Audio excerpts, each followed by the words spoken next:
যুদ্ধবিরতি কার্যকর হলেও থাকবে জ্বালানি সংকট।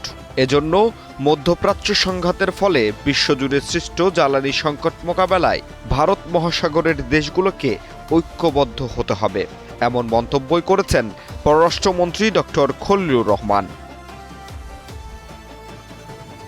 শুক্রবার নবম ভারত মহাসাগরীয় কনফারেন্সে বক্তব্য দেওয়ার সময় একথা বলেছেন তিনি।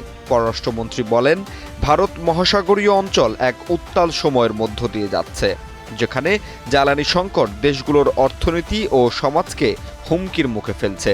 এই সময়ে তাই এই অঞ্চলের দেশগুলোকে কাঁধে কাঁধ মিলিয়ে দাঁড়াতে হবে, অপরের প্রয়োজনকে উপলব্ধি করতে হবে এবং সম্মিলিত সম্পদকে স্বীকৃতি দিতে হবে।